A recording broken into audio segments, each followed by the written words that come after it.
মহান রব্বুল আলামিন যে আপনাকে ভালোবাসে এবং খুব শীঘ্রই আপনাকে কিছু দিতে যাচ্ছেন, আপনাকে উপরে উঠাতে চাচ্ছেন আল্লাহ পাক, সফল করতে চাচ্ছেন আল্লাহ পাক, সেটা আপনি বুঝবেন কিভাবে?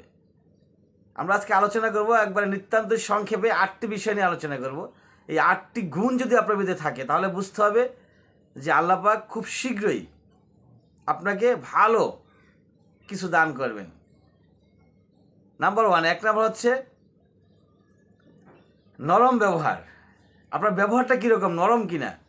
আপনার পরিবারের সাথে, আপনার স্ত্রীর সাথে, আপনার ভাইয়ের সাথে, আপনার বোন, আব্বু, আম্মু, পাড়া প্রতিবেশী, অফিসের কলিগ, স্কুলের স্টুডেন্ট, আপনার বন্ধু বান্ধব, এদের সাথে আপনার ব্যবহারটা কীরকম, নম্র কিনা?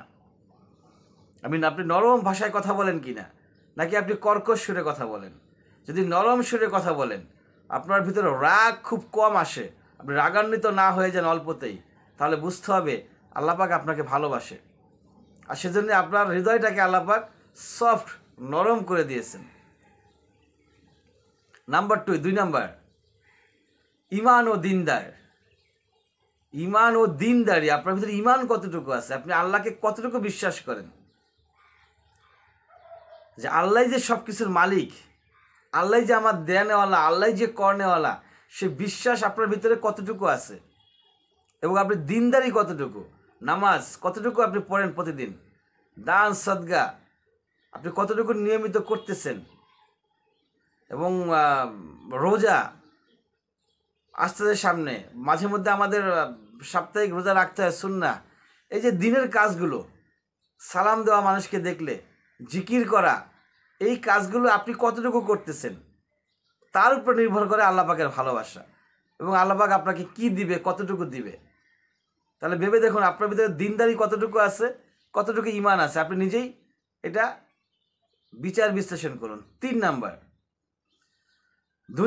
দুনিয়ার ফিতনা ও লোভ লালসা থেকে আল্লাহ পাক আপনাকে দূরে রাখবেন। যদি আল্লাহ আপনাকে ভালোবেসে থাকেন, দুনিয়ার ফিতনা, লোভ লালসা, দুনিয়ার ফিতনা হচ্ছে এই যে ফেসবুক, ইউটিউব, মানে ফেসবুক ইউটিউব খারাপ না, ফেসবুক ইউটিউবে ঢুকে মানুষ যেভাবে নাচ গান, সিনেমা, নাটক এগুলো নিয়ে ব্যস্ত আছেন, এটা হচ্ছে দুনিয়ার ফিতনা। ফেসবুকে ঢুকলে, ইউটিউবে ঢুকলে অনেক শিক্ষণীয় বিষয় আছে, যে আমার লেকচারটা আপনি শুনবেন, এখান থেকে অবশ্যই শিক্ষণীয় বিষয় আছে, এটা তো অন্যায় আর কিছু না।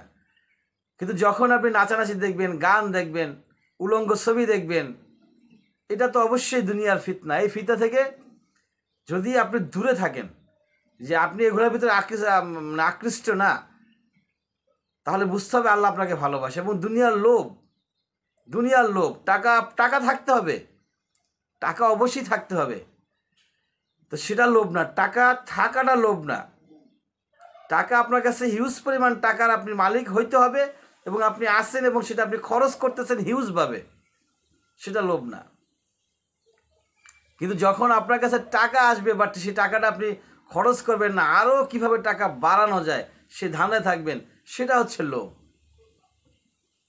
কারণ একজন মুমিন ব্যক্তি, আল্লাহওয়ালা ব্যক্তি, আল্লাহর ভালোবাসা পাওয়া ব্যক্তি, তার কাছে টাকা থাকবে এবং সেই টাকা দিয়ে সে জনকল্যাণ করবে, দান করবে, সদকা করবে, জাকাত দিবে, রাস্তাঘাট নির্মাণ করবে জনগণের মঙ্গলের জন্য, মসজিদ, মাদ্রাসা, ইউনিভার্সিটি নির্মাণ করবে জনগণের কল্যাণের জন্য।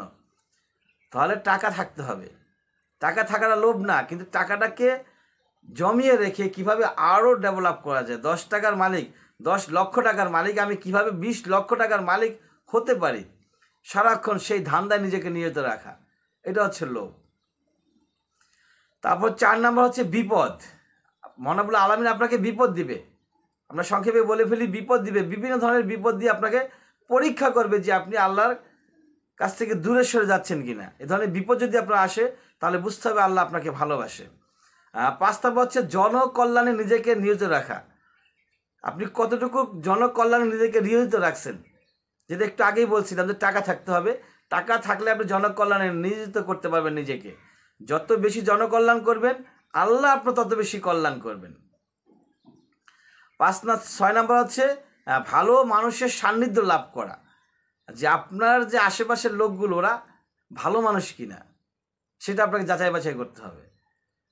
যদি আপনার আশেপাশের লোকগুলো, মানে আপনি যাদের সাথে চলাফেরা করতেছেন, যেই লোকগুলোর সাথে আপনার নিয়মিত চলাফেরা, চলাচল, কথাবার্তা, কাজকর্ম, ওদেরকে নিয়ে সংসার, এই লোকগুলো যদি ভালো হয় তাহলে বুঝতে হবে আল্লাহ পাক আপনাকে ভালোবেসে ওদের সাথে রেখেছেন।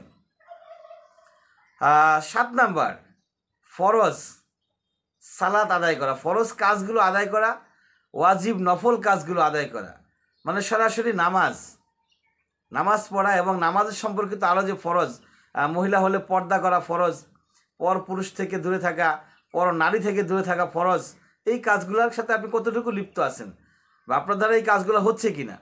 যদি আপনি এই ফরজগুলো আদায় করেন এবং নফল কাজ হচ্ছে দান করা, সদকা করা, মানুষের সাথে হাসি মুখে কথা বলা, তারপর সুন্নত কাজ যেগুলো সালাম দেওয়া, মানে ফরজ সুন্নত নফল এই কাজগুলো আপনি নিয়মিত করতেছেন কিনা। নামাজ তো আপনি পড়বেনই 5 ওয়াক্ত, তার পাশাপাশি আরও এক্সট্রা কি কি কাজে আপনি জড়িত থাকবেন।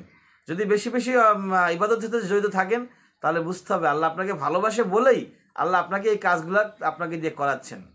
এবং 8 নাম্বার, সর্বশেষ নাম্বার, মৃত্যুর পূর্বে, একটা ইম্পর্টেন্ট একটি পয়েন্ট, যখন আমাদের মৃত্যুর সময় চলে আসবে তার কিছু আগে আমাদেরকে আল্লাহ পাক আমাদের দ্বারা ভালো কাজ করাবেন, আমাদের দ্বারা মঙ্গলের কাজ হবে, ভালো কাজ হবে, এবং সেই ভালো কাজ করতে করতে আমি মারা যাব। মহানাবুল আলামিন আমার দ্বারা ভালো কাজ করাবেন এবং ভালো কাজ করতে করতে করতে করতে আমি মারা যাব, এবং মৃত্যুর পরে আমার জন্য আল্লাহ পাক কী রেখেছেন? জান্নাত রেখেছেন। তো আমরা যদি এই জিনিসগুলো আমাদের ভিতরে থাকে তাহলে বুঝতে হবে আল্লাহ পাক আমাকে ভালোবাসেন।